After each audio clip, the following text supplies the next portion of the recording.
Hey guys, I welcome you all in today lecture. But आज हम लोग मूल कॉन्सेप्ट में स्टोइकियोमेट्रिक प्रॉब्लम्स को कैसे सॉल्व किया जाएगा उसकी बात करूँगा।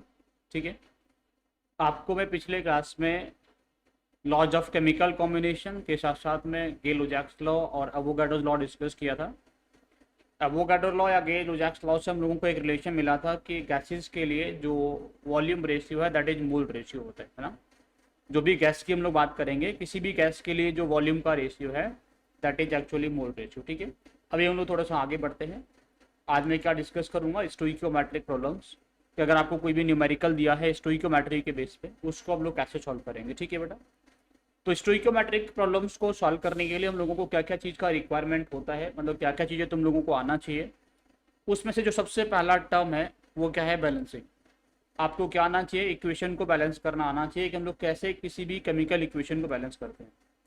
बैलेंसिंग करने का आपको जो बेसिक तरीका होता है जिसको आप लोग बोलते हो हिट एंड ट्रायल मेथड, वही तरीके से आप लोग बैलेंस करोगे। कौन सारे तरीके से बेटा, हिट एंड ट्रायल मेथड से ना। इधर 2 से मल्टीप्लाई किया, उधर 3 से किया, ऐसे जो भी करते थे उसी तरीके से आपको इक्वेशन को बैलेंस करना है और आपको पूरा कोई भी क्वेश्चन होगा उसको सॉल्व करना है। ठीक है ना, बेसिक आइडिया क्या रहता है क्वेश्चन को सॉल्व करने का। मान के चलो तुम्हारे पास में कोई भी एक रिएक्शन है, ठीक है, वो रिएक्शन है, मान लो आप लोगों के पास N2 plus 3H2 giving to N2 plus H2 giving NH3। ठीक है बेटा, आपके पास में कोई भी रिएक्शन क्या है that is N2 plus H2 giving NH3 है। ठीक है, सबसे पहला काम क्या होगा, आप लोग इस इक्वेशन को बैलेंस करेंगे। बैलेंस कैसे करेंगे, आपको दिख रहा है इधर नाइट्रोजन 2 है तो उधर 2 से इंटू कर दिया, इधर 3 से इंटू करके हाइड्रोजन को बैलेंस कर लिया। सिंपल तरीके का जो बैलेंसिंग होता है। ठीक है, अब आप लोग क्या करेंगे बेटा, यूनिटरी मेथड अप्लाई करके। कौन सा वाला मेथड, यूनिटरी मेथड। ठीक है ना, जो आप लोग छोटे क्लासेज में अप्लाई करते थे यूनिटरी मेथड, वही सेम मेथड अप्लाई करके आपको जो भी डेटा गिवन होगा उसकी हेल्प से बाकी दूसरे जो रिएक्टेंट्स या हम लोगों के पास प्रोडक्ट्स है उनका अमाउंट कैलकुलेट करना होता है। ठीक है, जैसे आपको पता है इस रिएक्शन में 1 मोल नाइट्रोजन का 3 मोल हाइड्रोजन के साथ में रिएक्शन करके 2 मोल्स ऑफ NH3 बनाता है। ठीक है ना, तो ये जो रेशियो आ गया मोल्स का दैट इज 1:3:2। अब क्या होगा, आपका जो रिएक्शन होगा इसी रेशियो में चलेगा। आपको हो सकता है किसी का भी अमाउंट वो दे दे, मान के चलो उसने बोला कि इसका 4 मोल है तो हाइड्रोजन का मोल कितना चाहिए, आप बोलेंगे इसका 3 टाइम्स दैट इज 12। NH3 का कितना बनेगा दैट इज 8। हम लोग इसी रेशियो में काम करने वाले हैं। आपको मास दे सकता है, आपको बोले कि हमारे पास में कितना है बेटा, 14 ग्राम ऑफ N2 है। 14 ग्राम N2 है तो H2 का कितना अमाउंट चाहिएगा, NH3 का कितना अमाउंट बनेगा। तो पहले हम लोग क्या करेंगे बेटा, अगर मास दिया है तो उसको मोल्स में कन्वर्ट करेंगे, क्योंकि ये जो रेशियो है वो किसका है बेटा, ये मोल्स का रेशियो है। ये किसका रेशियो है, मोल्स का रेशियो। अब जो रिएक्शन होगा इसी मोल रेशियो में होगा। रिएक्शन जो होगा किस रेशियो में होगा, इसी मोल रेशियो में होगा। ठीक है, आपको बोले 14 ग्राम ऑफ N2 तुम्हारे पास में है, 14 gram of N2, 14 gram nitrogen है। आपसे मुझे हाइड्रोजन का कितना अमाउंट चाहिए और NH3 का कितना अमाउंट बनेगा। तो हम लोग क्या करेंगे, सबसे पहले मोल्स निकालेंगे। मोल्स ऑफ N2 निकालने के लिए हम लोग क्या करेंगे बेटा, मोलर मास से डिवाइड कर लेंगे, 0.5 मोल आ गया। अब उसी रेशियो के अकॉर्डिंग जाएंगे, 0.5 मोल हमारे पास में N2 का है तो H2 का कितना चाहिएगा बेटा, 0.5 इंटू 3 दैट इज 1.5। NH3 कितना बनेगा बेटा, 0.5 इंटू 2 दैट इज 1। हम लोगों को इसी रेशियो में काम करना होता है। ठीक है, जैसे मैं एक और सिंपल रिएक्शन लेके आप लोगों से बात कर लेता हूँ। मान के चलो तुम्हारे पास में क्या है, H2 plus O2 giving H2। मैं ये बेसिक रिएक्शन लिख रहा हूँ क्योंकि आपको थोड़ा सा कॉन्सेप्ट समझ में आ जाए, फिर मैं इसके बेस पे न्यूमेरिकल्स आप लोगों को कराऊंगा। सबसे पहला इसी टर्म के बेस पे कराऊंगा कि आपको इक्वेशन को बैलेंस करना आता है या नहीं आता। बाकी टर्म्स इसके अलावा हम लोग आगे चल के लिमिटिंग रीजेंट क्या होता है उसकी बात करेंगे। सर्टेन टर्म्स आएंगे उनको हम लोग ऐड करते हुए जाएंगे। ठीक है ना, अभी पहले बेसिक टर्म से डिस्कस करना मैं स्टार्ट कर रहा हूँ। तो आपके पास में एक और रिएक्शन है H2 plus O2 giving H2। आप क्या करेंगे बेटा, इसको भी बैलेंस करेंगे। बैलेंस करने के लिए यहाँ पे 2 से मल्टीप्लाई किया, यहाँ पे 2 से मल्टीप्लाई कर लिया, वही हिट एंड ट्रायल मेथड। आपको मोल का रेशियो कितना मिल गया बेटा, 2:1:2। ये क्या बेटा, मोल का रेशियो है, 2:1:2। अब जो रिएक्शन होगा इसी मोल रेशियो में होगा। जो रिएक्शन होगा किस में होगा बेटा, इसी मोल रेशियो में रिएक्शन अभी चलेगा। आपसे बोल सकते हैं 2 मोल हाइड्रोजन का, इसका 1 मोल से रिएक्शन करेगा, इसका 2 मोल बनाएगा, ठीक है। इसका अगर तुम्हारे पास में बेटा कितना है 5 मोल, तो इसका कितना चाहिएगा 2.5, नहीं दैट इज 5/2। इसका कितना बनेगा बेटा, इसका बनेगा 5। 2 मोल एक से रिएक्शन करता है तो 5 कितने से करेगा 5/2 से, 10 कितने से करेगा 10/2 से, 15 कितने से करेगा 15/2 से। वाटर का कितना बनेगा सेम मोल ऑफ H2। अब आपको जब मोल्स मिल जाएगा तो आप मास भी निकाल सकते हैं, जैसे हम लोगों ने ऊपर वाले क्वेश्चन में क्या किया, मोल्स निकाला है, moles of H2 moles of NH3। आपको पता है मोल्स क्या होता है बेटा, given mass upon molar mass. तो मास कितना होगा बेटा, मोल्स इंटू मोलर मास। मोल्स इंटू मोलर मास करके आसानी से आप लोग क्या निकाल सकते हो, मास भी निकाल सकते हो, है ना। H2 का मोल्स कितना है, दैट इज 1.5। तो बेटा मास कितना होगा 1.5 इंटू 2, दैट इज 3 ग्राम। तो आधा ग्राम बेटा कितने से करेगा 3 ग्राम से रिएक्शन करेगा। NH3 का कितना आएगा बेटा 1 इंटू 17, कितना आ जाएगा तो 17 ग्राम। समझ में आया कि नहीं आया। तो बेटा वही हम लोग टर्म लगा के क्या करेंगे, किसी भी प्रॉब्लम को सॉल्व करने वाले हैं, ठीक है ना। तो अभी जो मैंने आपको टर्म बताया मोल के रेशियो में आपको काम करना है, इसी मोल के रेशियो के बेस पे मैंने कुछ न्यूमेरिकल्स आप लोगों के लिए रखा है, उनको बेटा आप लोगों के साथ डिस्कस करते हैं, ठीक है। उन न्यूमेरिकल्स से आपके साथ में ये जो कॉन्सेप्ट है वो थोड़ा और स्ट्रॉन्ग होगा, आपको और बेहतर तरीके से समझ में आएगा। आप लोगों के लिए सबसे पहला क्वेश्चन है, what amount of CaO will be produced by 1 gram of calcium. 1 gram calcium बेटा कितना ग्राम कैल्शियम ऑक्साइड का फॉर्मेशन करेगा। What amount of CaO will be produced by 1 gram of calcium, ठीक है। तो आपको पता है बेटा कैल्शियम का किससे रिएक्शन कराएं कि CO बने, तो बोलेंगे ऑक्सीजन से कराओ सर, क्या बन जाएगा CO कैल्शियम ऑक्साइड। बैलेंस कर लेंगे बेटा, क्या करेंगे बैलेंस करने के लिए, यहाँ पे 2 से मल्टीप्लाई, यहाँ पे 2 से मल्टीप्लाई। आपके पास में कैल्शियम का बेटा कितना ग्राम 1 ग्राम। रिएक्शन किस रेशियो में चलेगा बेटा 2:1:2 में। किसका रेशियो है ये 2:1:2, मोल का रेशियो। समझ में आ रहा है कि नहीं आ रहा है। इसका 2 मोल, इसका 1 मोल से रिएक्शन करेगा, इसका 2 मोल बनाएगा, इसका 2 मोल, इसका 2 मोल बनाता है, तो इसका 1 मोल क्या करेगा, इसका 1 मोल बनाएगा। ग्राम नहीं बनाएगा बेटा, मोल। क्या बनाएगा 1 मोल बनाएगा, ग्राम नहीं। हम लोग मोल्स में बात करते हैं, तो रेशियो वो किसका है, मोल का रेशियो, ठीक है ना। तो सबसे पहले क्या करना पड़ेगा आपको, ग्राम को किस में कन्वर्ट करना पड़ेगा, मोल में कन्वर्ट करना पड़ेगा। तो 1 ग्राम का मतलब कितना मोल हो गया बेटा 1/40, 1/40, ठीक है ना।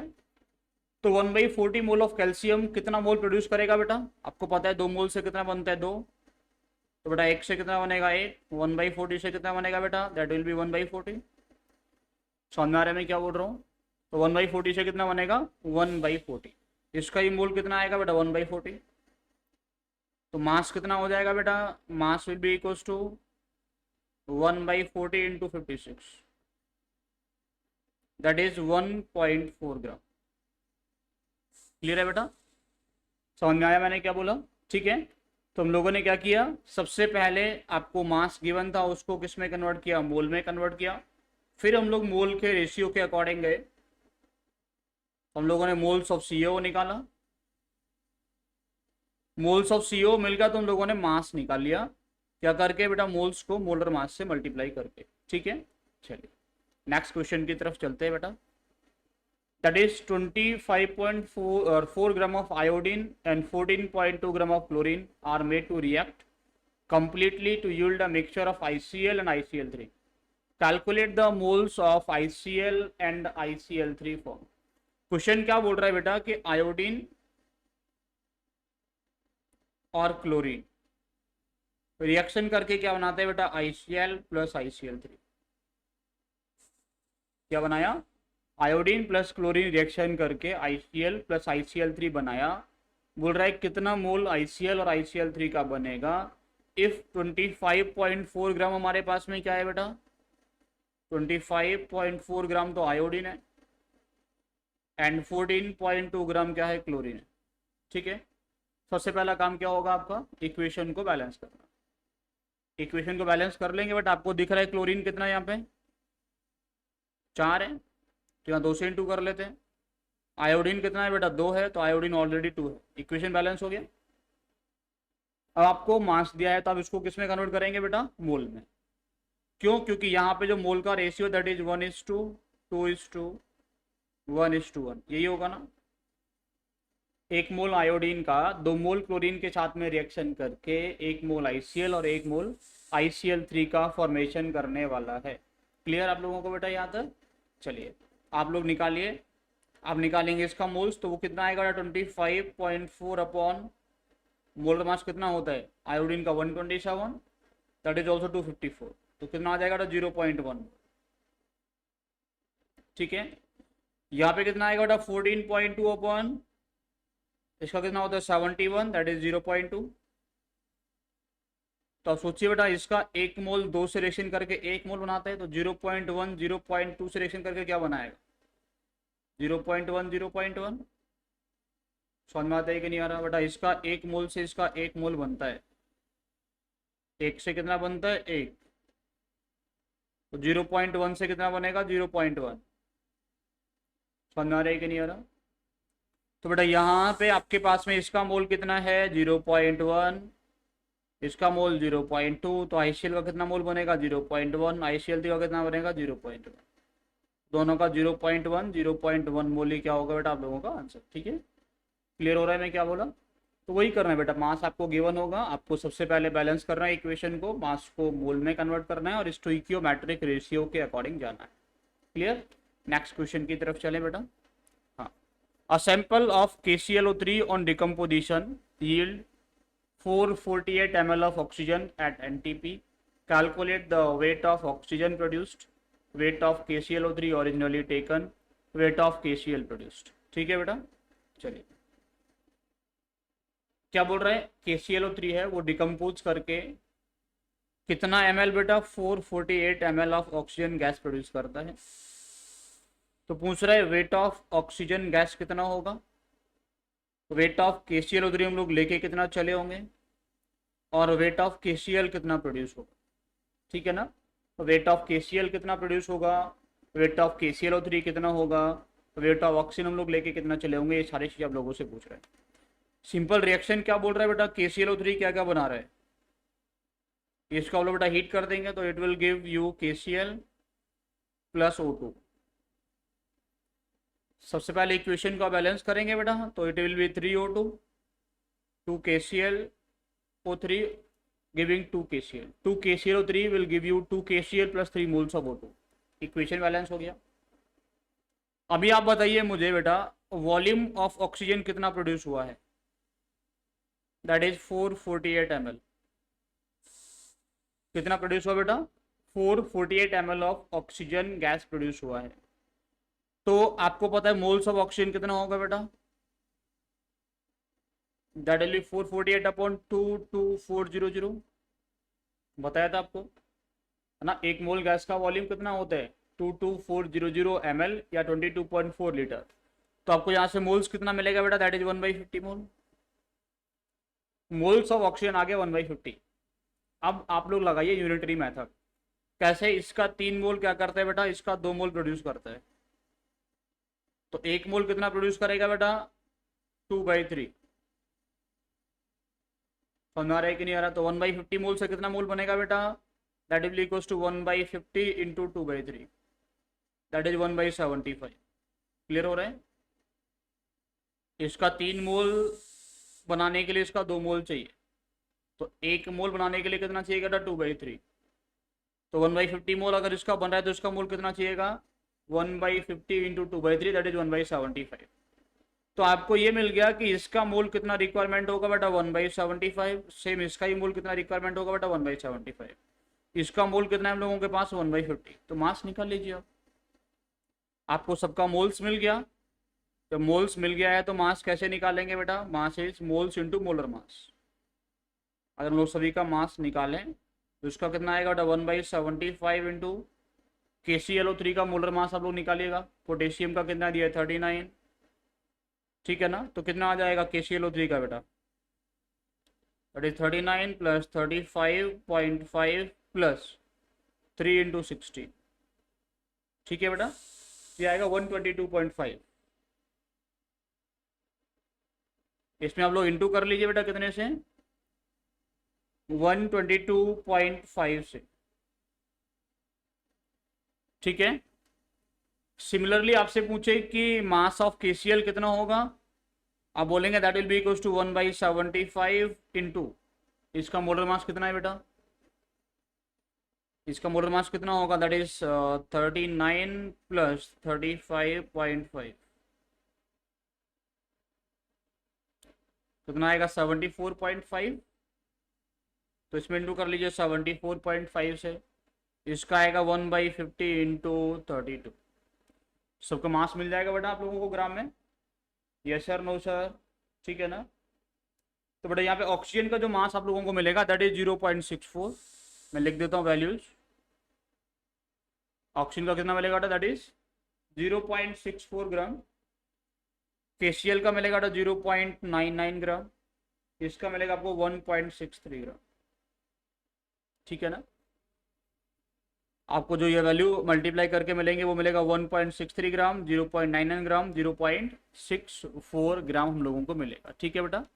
यहाँ तक क्लियर हो रहा है सबको, कोई दिक्कत इसको समझने में हो तो मुझे बताइएगा, इसके आगे बेटा हम लोग कंटिन्यू करते हैं अभी, ठीक है ना। चलिए नेक्स्ट क्वेश्चन आप लोगों के पास में है, for the following reaction the mass of water produced from 445 gram of C57H110O6 is.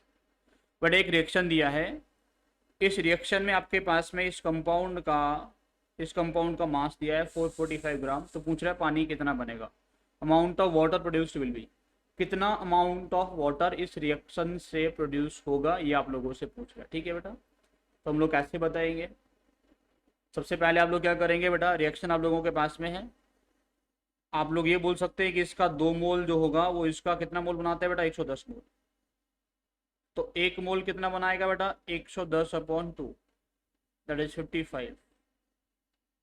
आपको पता होगा इसका x मोल, तो बेटा इसका कितना बनेगा 55 इंटू एक्स, ऐसे ही करके निकालेंगे ना यूनिटरी मेथड अप्लाई करके। चलिए पहले बताइए मुझे मोल्स कितना आएगा बेटा, मोल्स ऑफ C57H110O6, इसका मोल निकालोगे तो क्या होगा बेटा, मास अपॉन मोलर मास, इसका मोलर मास निकालोगे आएगा बेटा 12 इंटू 57 प्लस 110 इंटू आर्डन का होता है 1, 6 इंटू 96, दैट इज बेटा 890, कितना आएगा 890, ठीक है। तो आपको यहाँ से मिलेगा दैट इज 445/890, कितना मोल मिल गया 0.5। अभी आप बेटा यूनिटरी मेथड लगा के कैलकुलेशंस कीजिए। आपको पता है 2 मोल से कितना मोल बनता है, 1 मोल, ठीक है ना। 1 मोल ऑफ वाटर, 2 मोल अगर हम लोग इसका लेंगे तो वाटर का कितना मोल बनेगा, बेटा 2 मोल इसका हम लोग लेंगे तो वाटर का कितना मोल बनेगा, 110 मोल, 1 मोल नहीं है 110 मोल, ठीक है ना। तो 1 मोल से कितना मिलेगा बेटा, 110/2, दैट इज 55। समझ में आ रहा है, आपसे पूछो 0.5 मोल से कितना मिलेगा बेटा, दैट इज 55 इंटू 0.5। तो आपको मोल्स ऑफ वाटर मिल चुका है, दैट इज 55 इंटू 0.5।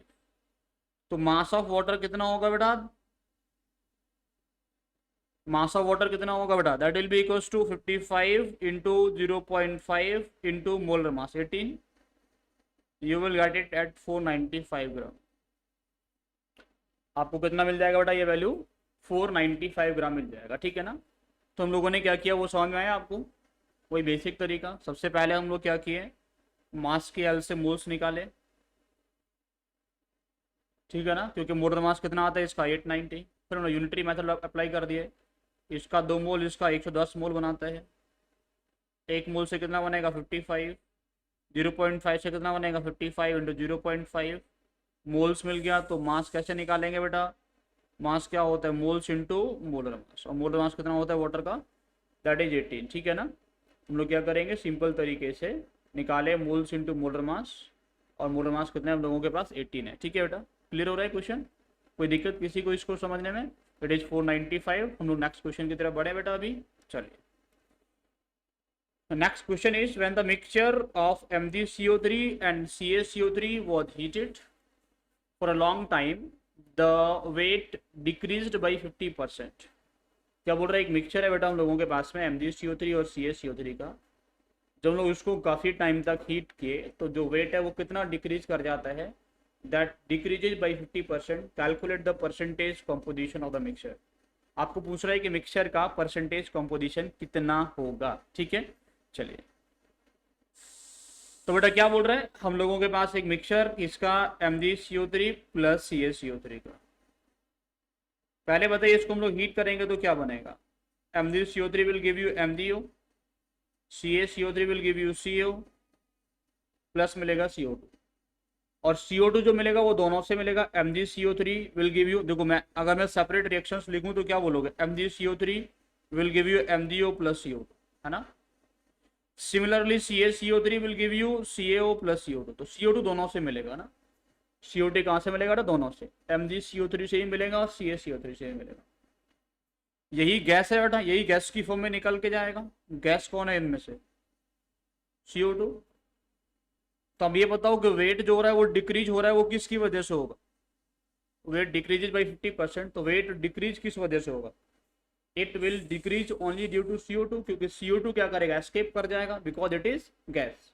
समझ में आ रहा है मैं क्या बोला बेटा, CO2 क्या है, गैस है, तो उसी का मास क्या होगा, डिक्रीज करेगा MgCO3 और CaCO3 को हीट करने पर। चलिए मान लेते हैं हम लोगों के पास इनका पहले वेट कितना था बेटा, 100 ग्राम, ठीक है। आपसे क्या बोल रहा है, इसको हीट करने से 50% वेट डिक्रीज कर गया। तो आप बोल सकते हैं इनका जो वेट होगा इन दोनों का वो बचा होगा 50, और 50 ग्राम क्या निकल गया होगा, CO2। 50 ग्राम क्या निकला है इसमें से, CO2, और 50 ग्राम क्या है बचा हुआ, MgO प्लस CO। क्लियर है, समझ में आता है कि नहीं आता। चलिए, इस 50 में से मान लो ये हम लोगों के पास में x ग्राम, तो ये कितना हो जाएगा बेटा, this will be equal to 100 minus x ग्राम।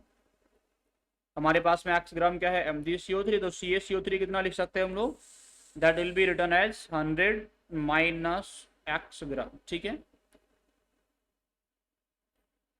आप लोगों से पूछे मोल्स ऑफ MgCO3 कितना होगा, बोलेंगे x अपॉन 84। मोलर मास कितना होगा इसका, 84।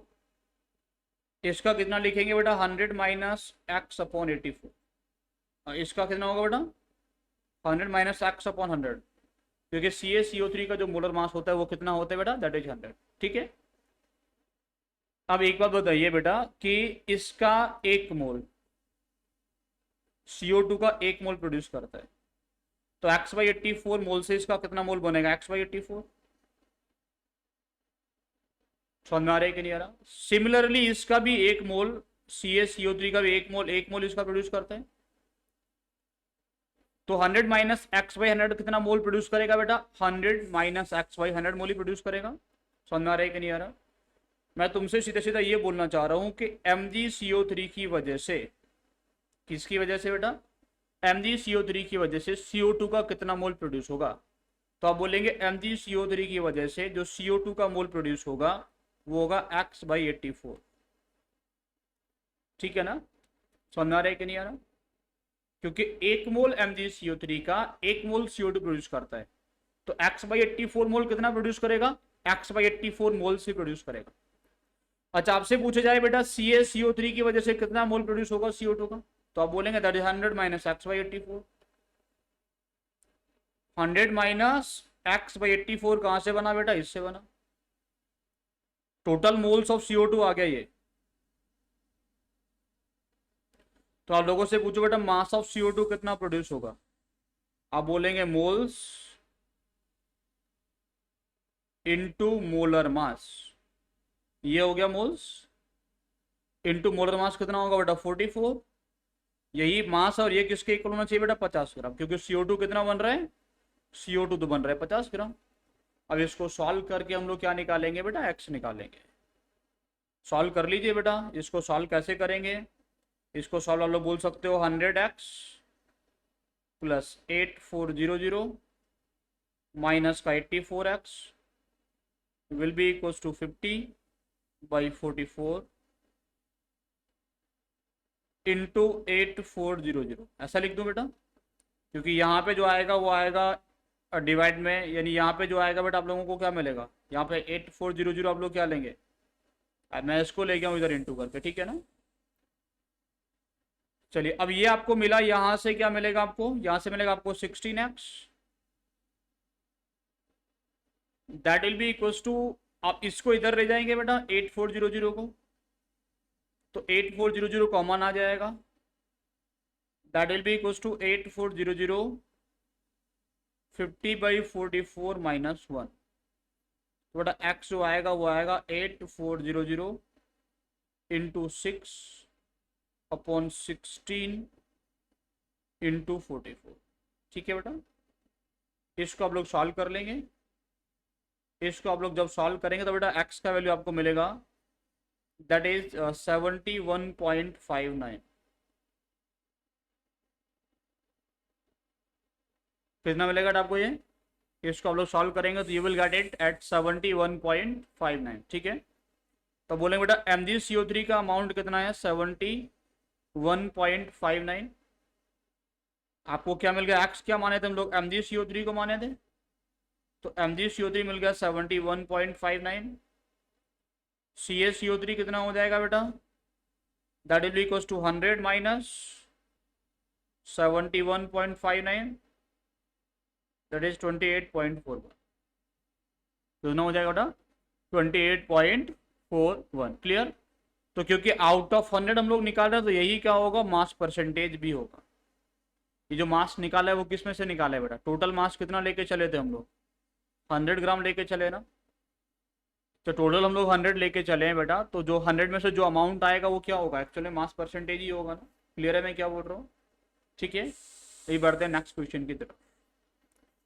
तो next question is 1 liter mixture of CO and CO2 was passed through red hot coke, it was passed through red hot coke, the gases which come out were collected and were found to be 1.4 liter. What was the volume of CO in the original mixture taken? Question समझ में आ रहा है बेटा क्या बोल रहे हैं, आपके पास में एक मिक्सचर है, किसका, CO का और CO2 का। आपने इसको बेटा किससे पास कराया, रेड हॉट कोक से पास कराया। रेड हॉट कोक मतलब आप लोगों ने इसको कार्बन से पास कराया बेटा, ठीक है। तो जो भी गैसेज आपको मिला यहाँ पे कुछ गैस आपको मिलेगा बेटा, वो जो गैसेज है उनका वॉल्यूम कितना है 1.4 लीटर। आपके पास में इनिशियल जो मिक्सचर था उसका वॉल्यूम कितना है 1 लीटर। तो आपको पूछ रहे हैं CO का वॉल्यूम कितना होगा in the original mixture taken, ठीक है। तो अभी आप मुझे बताइए कि कोक के साथ में रिएक्शन कौन करेगा। देखो CO का तो कोई रिएक्शन होगा नहीं कोक के साथ में, ये तो कोई रिएक्शन नहीं हुआ ना, तो CO का तो कोई रिएक्शन नहीं होगा। रिएक्शन किसका होगा बेटा कोक के साथ में, CO2 का। और क्या बनाएगा 2 मोल्स ऑफ CO, ठीक है। मान लेते हैं जो पहला मिक्सचर है उसमें CO बेटा कितना है x ml, तो बेटा CO2 कितना हो जाएगा, that will B 1 minus x ml, ठीक है ना। और आपको पता है गैस के लिए जो वॉल्यूम रेशियो होता है that is equals to mole ratio. Gases के लिए वॉल्यूम रेशियो क्या होता है बेटा, मोल रेशियो होता है। Mole ratio is volume ratio या फिर volume ratio is mole ratio. बेटा इसका मतलब क्या है, इसका मतलब सिर्फ इतना है कि जब गैसेज की बात होगी तो गैसेज के लिए आप लोग वॉल्यूम को एज अ मोल ट्रीट कर सकते हो। जैसे हम लोग मोल के रेशियो में काम करते थे ऐसे हम लोग क्या कर सकते हैं, सेम वे हम लोग वॉल्यूम के रेशियो में भी काम कर सकते हैं, ठीक है। आपको पता है इसका आपके पास में कितना है बेटा 1 माइनस x ml, तो आपको पता है इसका 1 मोल बेटा कितना देगा 2 मोल, तो 1 माइनस x ml से कितना मिलेगा 2 इंटू 1 माइनस x। समझ में आ रहा है कि नहीं आ रहा, कितना मिलेगा बेटा 2 इंटू 1 माइनस x, ठीक है। देखिए अब आप सोचिए कि जब आपने इस मिक्सचर को रेड हॉट कोक से पास कराया तो क्या हुआ, CO ने रिएक्शन नहीं किया, आपको क्या मिलेगा फाइनली CO मिलेगा। CO कौन सा वाला बेटा जो हम लोग लेके आए थे ओरिजिनल,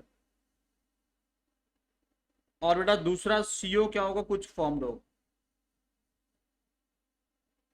समझ में आ रहा है कि नहीं आ रहा, CO original plus CO form जो ओवरऑल मिक्सचर है आपके पास में फाइनल रेड हॉट कोक से पास कराने के बाद में वो क्या है बेटा आप लोगों के पास में सिर्फ CO है, सीओ एक तो आप कुछ लेके चले थे स्टार्टिंग में और सीओ कुछ बन भी रहे, ठीक है ना। ओरिजिनल सीओ कितना है बेटा, ओरिजिनल सीओ है एक्स, बनना कितना है बेटा 2 × 1 - x, ठीक है ना। तो टोटल कितना हो जाएगा बेटा, टोटल हो जाएगा x + 2 × 1 - x, और वही कितना है 1. वही कितना है 1.4। इसको सॉल्व कर लेंगे बेटा तो आएगा x + 2 - 2x = 1.4, x आ जाएगा 0.6।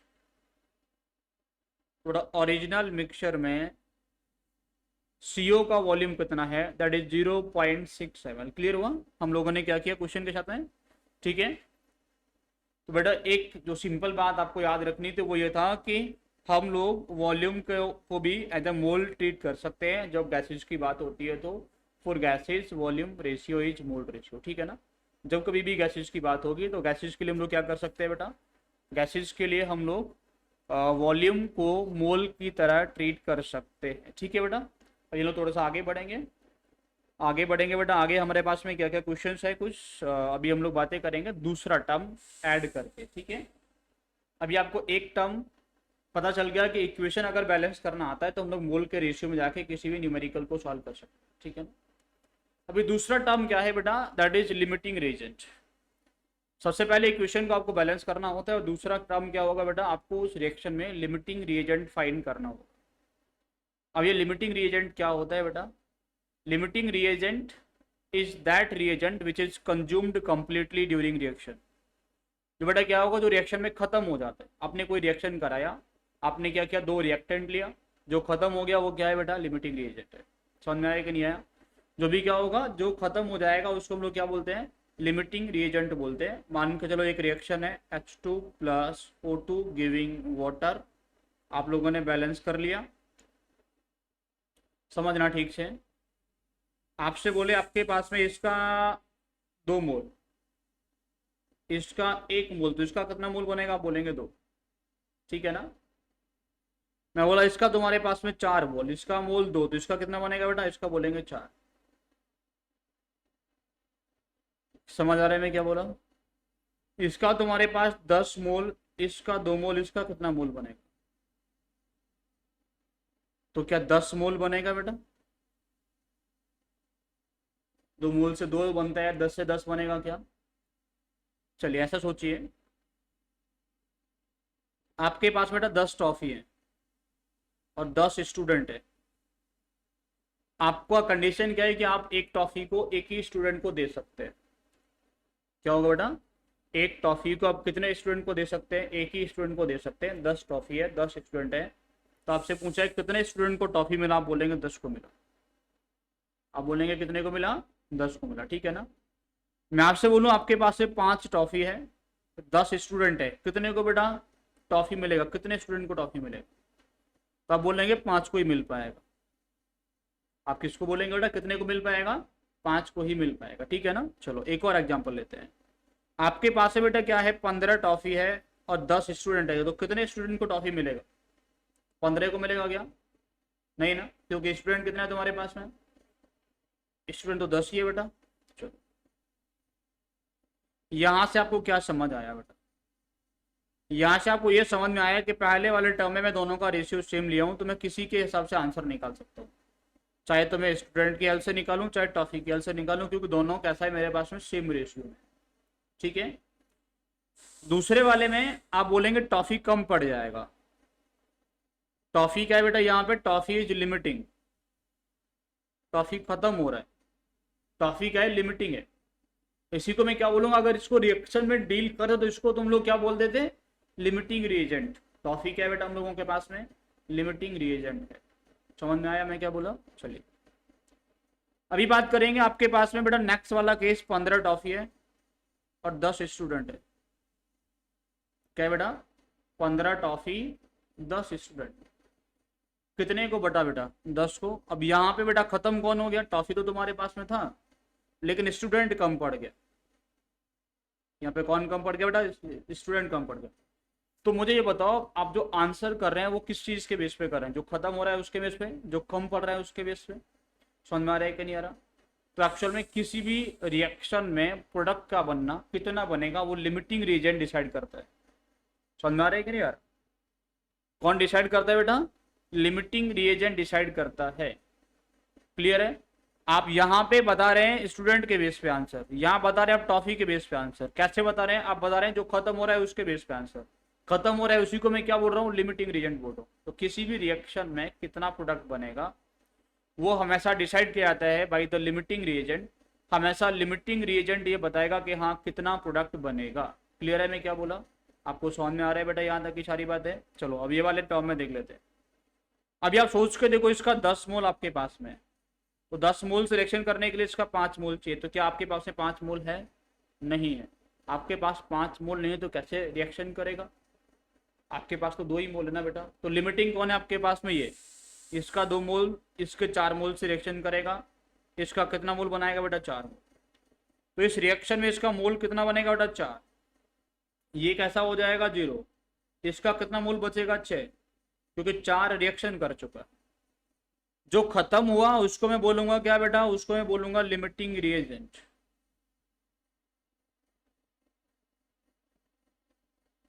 ठीक है? जो बच गया उसको मैं क्या बोलूंगा? उसको मैं बोलूंगा एक्सेस रिएजेंट।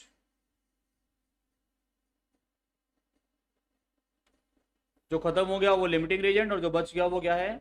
उसको बोलते हैं एक्सेस रिएजेंट। ठीक है ना? तो कोई भी रिएक्शन में जो प्रोडक्ट आप लिखेंगे वो किसके बेस पे लिखेंगे बेटा? On the basis of limiting reagent के बेस पे लिखेंगे। लिमिटिंग रिएजेंट क्या है? वही डिसाइड करेगा कि कितना प्रोडक्ट बनेगा। Is this clear? मैं नोट करके ये पॉइंट लिख देता हूँ। Limiting reagent decides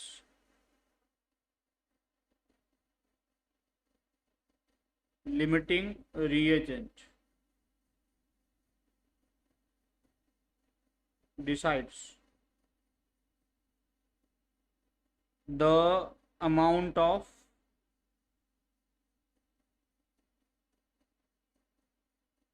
product formed in any reaction।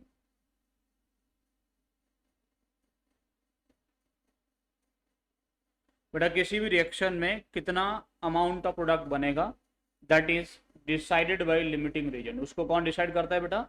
Limiting reagent he decide करके हम लोगों को बताएगा कि कितना प्रोडक्ट बनने वाला है। Is is clear? आपको समझ में आ गया बेटा लिमिटिंग रीजन क्या होते हैं? अभी देखिए, अभी मैं आपको बताऊंगा कि आप लोग कैसे फाइंड करेंगे लिमिटिंग रीजन। आपको मैं एक ट्रिक बताऊंगा किस चीज के लिए बेटा, कि आपको ये कैसे पता चले कि कौन लिमिटिंग रिएजेंट है। How to find limiting reagent. आप किसी भी रिएक्शन में, कोई भी रिएक्शन हो रहा है, आपको उसमें सबसे पहला काम क्या है? लिमिटिंग रिएजेंट निकालने का, तभी तो प्रोडक्ट लिखेंगे बेटा। तो कैसे निकालेंगे लिमिटिंग रिएजेंट? ठीक है ना? तो लिमिटिंग रिएजेंट निकालने के लिए आप हमेशा क्या करोगे?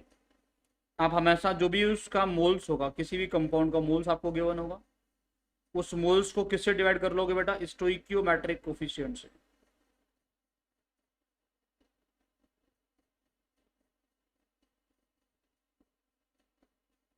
आप मोल्स को किससे डिवाइड करोगे बेटा? स्टोइकियोमेट्रिक कोफिशिएंट से डिवाइड कर लोगे। मोल्स को स्टोइकियोमेट्रिक कोफिशिएंट से डिवाइड करने पे जो वैल्यू कैसा आएगा बेटा? सबसे छोटा वैल्यू आएगा। वही क्या होता है? वही लिमिटिंग रिएजेंट होता है। समझ में आया क्या होता है लिमिटिंग रिएजेंट? आप क्या करेंगे? जितने भी रिएक्टेंट्स हैं उनका मोल आपको गिवन होगा, उन मोल्स को आप लोग किससे डिवाइड कर लेंगे बेटा? उन्हीं के स्टोइकियोमेट्रिक कोफिशिएंट से डिवाइड कर लेंगे। जो वैल्यू सबसे छोटा आएगा उसको क्या बोलेंगे हम लोग? लिमिटिंग रिएजेंट बोलते हैं। ऊपर वाले क्वेश्चन में देख लेते हैं। जैसे आपको पता है इसका मोल मैंने दिया था 2, इसका मोल दिया था 10, इसका स्टोइकियोमेट्रिक कोफिशिएंट है 1, इसका स्टोइकियोमेट्रिक कोफिशिएंट है 2। ठीक है ना? 1 और 2 क्या है? इनके स्टोइकियोमेट्रिक कोफिशिएंट्स है। समझ आ रहा है मैं क्या बोला?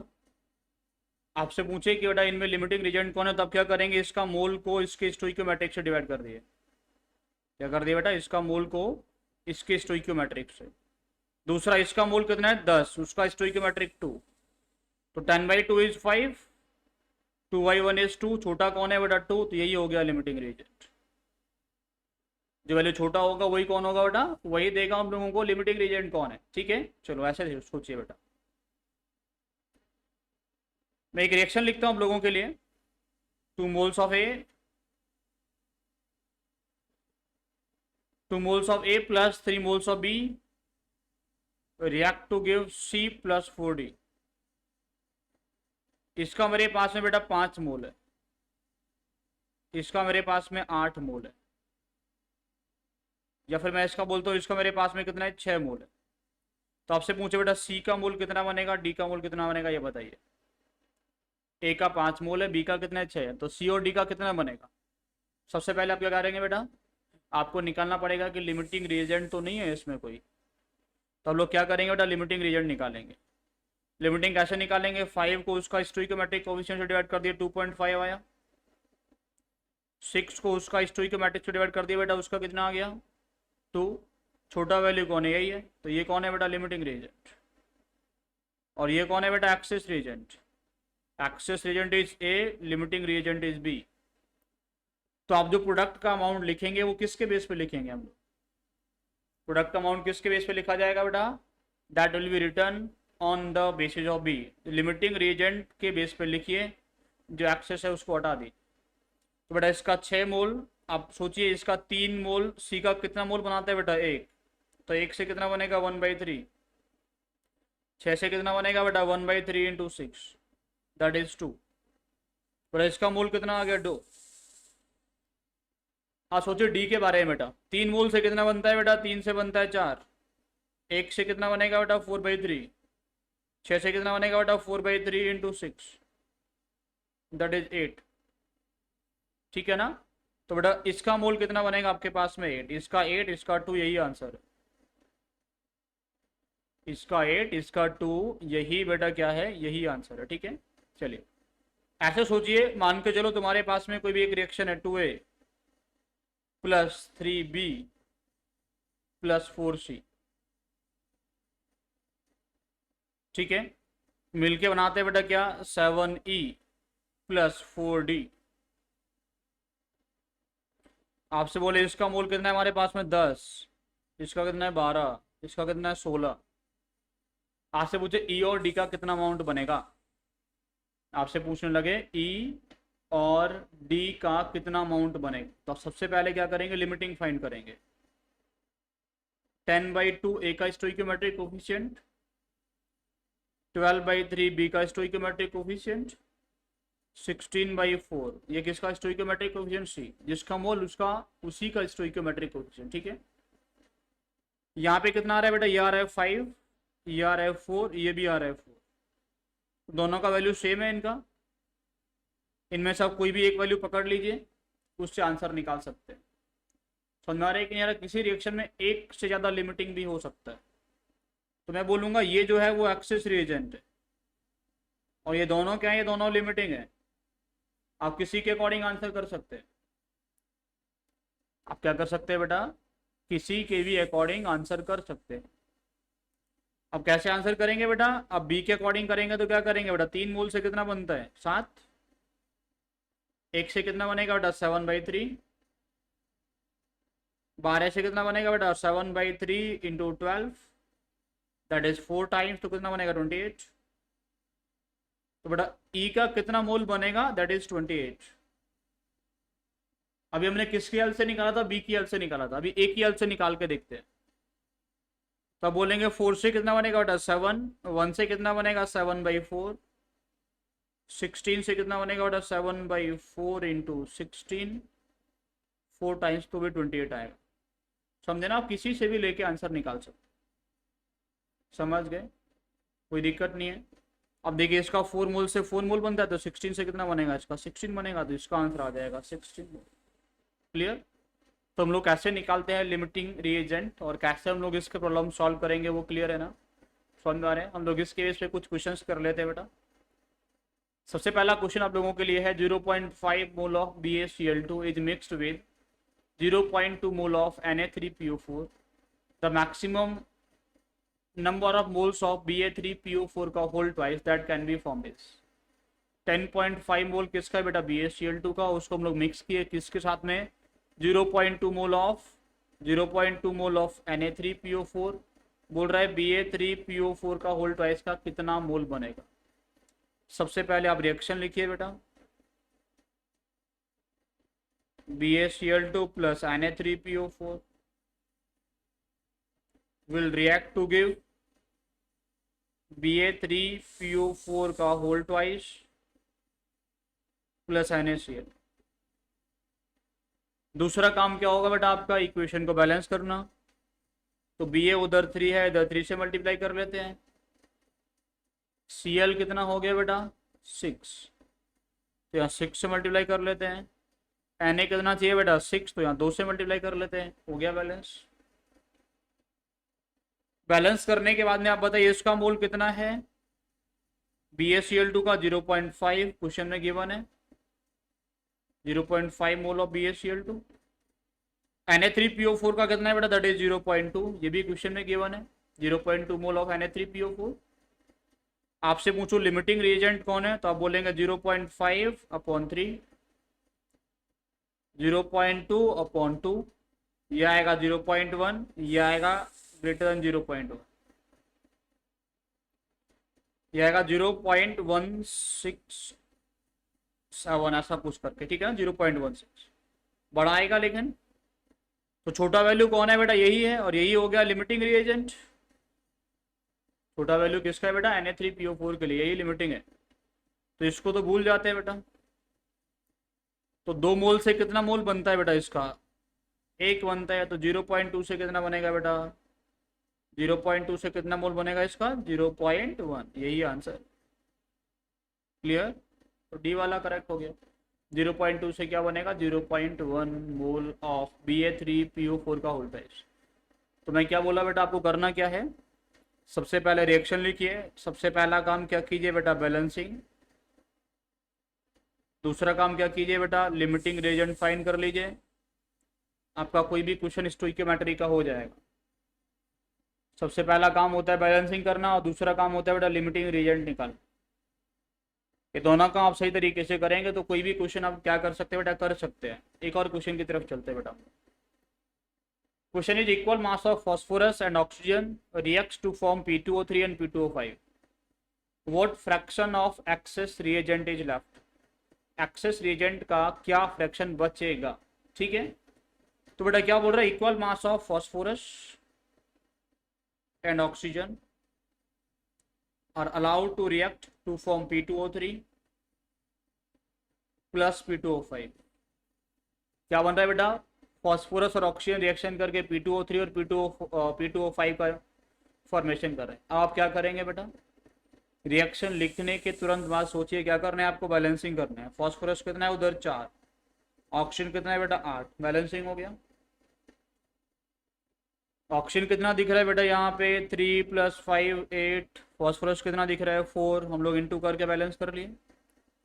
इक्वल मास बोल रहा है बेटा, इक्वल मास मतलब इसका x ग्राम होगा तो इसका भी x ग्राम होगा। मोल्स कितना होगा बेटा, x/31। फॉस्फोरस का मोलर मास कितना होता है 31, ऑक्सीजन का कितना होता है बेटा O2 का होगा 32। एक का मोल है x/31, दूसरे का आ गया x/32। लिमिटिंग रीजन फाइंड करना है तो डिवाइडेड बाई 4, डिवाइडेड बाई 4। देखो 4 से डिवाइड करने से कुछ फर्क नहीं पड़ने वाला ना, क्योंकि सेम नंबर से डिवाइड कर रहे हैं। इन दोनों में से कौन छोटा वैल्यू होती है, आप बोलेंगे ये छोटा वैल्यू है। स्मॉलेस्ट कौन है x/32, क्योंकि यहाँ बड़ा वैल्यू से डिवाइड कर रहे हैं हम लोग, इसलिए छोटा होगा। x/32 कैसा है, छोटा वैल्यू, ठीक है ना। ये छोटा है तो ये कौन हो गया बेटा, ये हो गया लिमिटिंग रिएजेंट, और ये हो गया एक्सेस रिएजेंट। आप बताइए इसका 4 मोल कितने मोल से रिएक्शन करते हैं, 4। एक कितने से करेगा, 1 से। x/32 कितने से करेगा, x/32 से। तो बचेगा कितना बेटा, आप बोल सकते हैं x/32 mole of O2 will react with x/32 mole of phosphorus। समझ आ रहा है कि नहीं आ रहा, it will react with x/32 moles of phosphorus. तो बचेगा कितना बेटा, बचेगा कितना, x/31 टोटल था, कितना चला गया, x/32 चला गया। तो क्या बचेगा, x/31 माइनस x/32। समझ में आ रहा है कि नहीं, x/31 क्या है तो टोटल था, और ये चला गया तो इतना ही तो बचा ना। तो फ्रैक्शन क्या होगा बेटा, फ्रैक्शन कितना होगा बचे हुए का। तो फ्रैक्शन निकालने के लिए क्या करेंगे आप लोग, ये कितना आ जाएगा बेटा, ये आप लोग, ये आएगा बेटा कितना, ये आएगा x/31 × 32। तो कितना फ्रैक्शन बचा बेटा, वो होगा x/31 × 32, remaining amount upon total. Total कितना था x/31, तो x/31 से x/31 गया, कितना बचेगा बेटा 1/32। और this is that fraction which remains unreacted. ये किसका बेटा फ्रैक्शन है, ये फॉस्फोरस का वो फ्रैक्शन है जो रिएक्शन नहीं किया है। क्लियर है बेटा यहाँ तक। चलिए, तो इसके आगे आप लोगों को बेटा आज क्या क्या सीखने को मिला है। आपने एक तो स्टोइकियोमेट्री का सिंपल प्रॉब्लम कैसे सॉल्व करना है, दूसरा लिमिटिंग रीजन फाइंड करके हम लोग कैसे सॉल्व कर सकते हैं, ये दो चीज़ें आप लोगों ने अभी सीखी है। इसके आगे नेक्स्ट क्लास में हम लोग इसके और भी इंटरेस्टिंग फैक्ट्स लेके डिस्कस मैं करूँगा।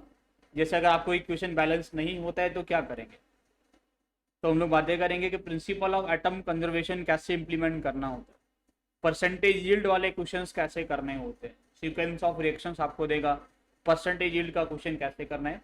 तो वो सारी चीज़ हम लोग नेक्स्ट लेक्चर में डिस्कस करने वाले हैं। Thank you.